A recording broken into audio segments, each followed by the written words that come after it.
السلام علیکم. I am Bakhtawar Usman and you are watching Sachi Hikayat. سچا ہے میرا مالک جس کے قبضہ و قدرت میں میری جان ہے، وہ پاک پروردگار جو اپنے نیک بندوں پر بے حد مہربان ہے. آج ہم جنت کے بارے میں کچھ راز جانیں گے. آخر جنتوں کی تعداد کتنی ہے؟ ان کے نام کیا ہیں؟ جنت کی کتنی منزلیں ہیں؟ جنت کے پھاٹک کیسے ہیں؟ جنت کے باغات کیسے ہیں؟ جنت کی عمارتیں کیسی ہیں؟ جنت کے چشمے کیسے ہیں اور ان کے کیا نام ہیں؟ آج ہم ان تمام سوالات کے جوابات جانیں گے. اللہ تعالیٰ نے اپنے بندوں کو ان کے اچھے اعمال کا اپنے فضل و کرم سے بدلہ اور انعام دینے کے لیے آخرت میں جو شاندار مقام تیار کر رکھا ہے اس کا نام جنت ہے، اور اسی کو بہشت بھی کہتے ہیں. جنت میں ہر قسم کی راحت و شادمانی اور فرحت کا سامان موجود ہے. سونے، چاندی اور موتی اور جواہرات کے لمبے چوڑے اور اونچے اونچے محل بنے ہوئے ہیں، اور جگہ جگہ ریشمی کپڑوں کے خوبصورت اور نفیس خیمے لگے ہوئے ہیں.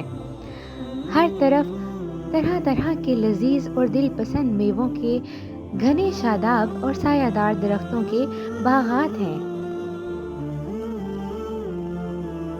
خدمت کے لیے خوبصورت لڑکے چاروں طرف دست بستہ ہیں، ہر وقت حاضر ہیں.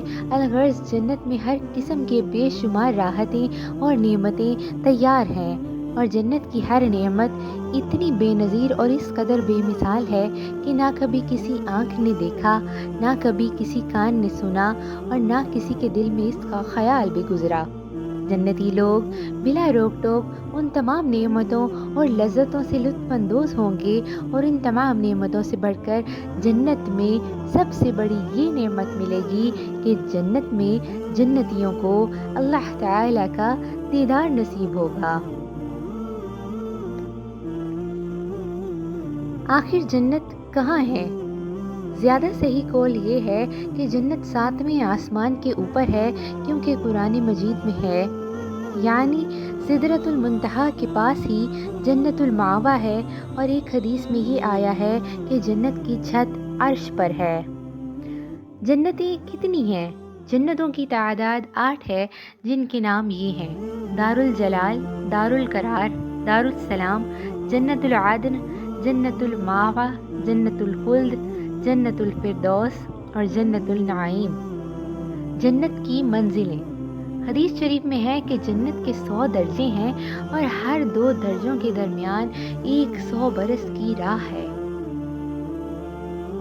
اور ایک حدیث میں یہ بھی آیا ہے کہ جنتی لوگ جنت کے بالا خانوں کو اس طرح دیکھیں گے جس طرح تم لوگ زمین سے مشرق یا مغرب میں چمکنے والے ستاروں کو دیکھتے ہو. حدیث شریف میں ہے کہ جنت کے پھاٹک اتنے بڑے ہیں کہ اس کے دونوں بازوؤں کے درمیان 40 برس کا راستہ ہے. مگر جب جنتی جنت میں داخل ہونے لگیں گے تو ان پھاٹکوں پر ہجوم کی کثرت سے تنگی محسوس ہونے لگے گی. جنت کے باغوں کے بارے میں حضور اکرم صلی اللہ علیہ وآلہ وسلم کا ارشاد ہے کہ مومن جب جنت میں داخل ہوگا تو وہ 70,000 ایسے باغات دیکھے گا کہ ہر باغ میں 70,000 درخت ہوں گے، اور ہر درخت میں 70,000 پتے ہوں گے، اور ہر پتے کی چوڑائی مشرق سے مغرب کے برابر ہوگی. اور ایک روایت میں یہ بھی ہے کہ جنت کے تمام درختوں کے تنے سونے کے ہیں. جنت کی عمارتوں میں ایک اینٹ سونے کی اور ایک اینٹ چاندی کی ہے، اور اس کا گارا نہایت ہی خوشبودار مشک ہے، اور اس کی کنکریاں موتی اور یاقوت ہیں، اور اس کی دھول زعفران ہے. اور یہ بھی مروی ہے کہ بعض عمارتیں نور کی اور بعض یاقوت کی، سرخ اور بعض زمرد کی ہیں. جنت میں شیریں پانی، شہد، دودھ اور شراب کی نہریں بہتی ہیں. یہ جنتی پانی کی نہر میں سے پئیں گے تو انہیں ایسی حیات ملے گی کہ پھر انہیں موت نہیں آئے گی، اور جب دودھ کی نہر میں سے نوش کریں گے تو ان کے بدن میں ایسی فربہی پیدا ہوگی کہ پھر کبھی لاغر نہ ہوں گے، اور جب شہد کی نہر میں سے پئیں گے تو انہیں ایسی صحت اور تندرستی مل جائے گی کہ پھر کبھی وہ بیمار نہیں ہوں گے. اور جب شراب کی نہر میں سے پلائے جائیں گے تو انہیں ایسا نشاط اور خوشی کا سرور حاصل ہوگا کہ پھر کبھی وہ غمگین نہیں ہوں گے۔ یہ چاروں نہریں ایک حوض میں گرتی ہیں جس کا نام حوض کوثر ہے۔ یہی حوض حضور صلی اللہ علیہ وآلہ وسلم کا وہ حوض کوثر ہے جو ابھی جنت کے اندر ہے، لیکن قیامت کے دن میدان محشر میں لایا جائے گا، جہاں حضور اکرم صلی اللہ علیہ وآلہ وسلم اس حوض سے اپنی امت کو سیراب فرمائیں گے۔ ان چار نہروں کے علاوہ جنت میں دوسرے چشمے بھی ہیں جن کے نام یہ ہیں: کافور، زنجبیل، سلسبیل، رحیق اور تسنیم۔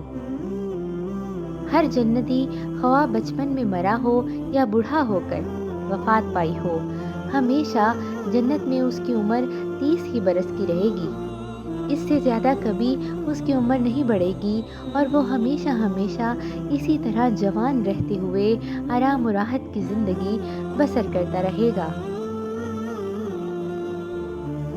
ہر جمعہ کے دن جنت میں ایک بازار لگے گا کہ اس میں شمالی ہوا چلے گی جو جنتیوں کے چہروں اور کپڑوں پر لگے گی تو ان کے حسن و جمال میں نکھار پیدا ہو کر وہ بہت زیادہ خوبصورت ہو جائیں گے، اور جب وہ بازار سے پلٹ کر اپنے گھر جائیں گے تو ان کے گھر والے کہیں گے کہ تم تو خدا کی قسم حسن و جمال میں بہت بڑھ گئے ہو۔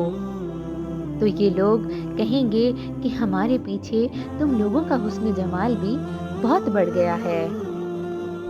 اللہ پاک سے دعا ہے کہ وہ ہمیں نیک اعمال کرنے کی توفیق عطا فرمائے اور ہمیں جنت الفردوس میں اعلیٰ مقام عطا کرے۔ آمین، الہی آمین۔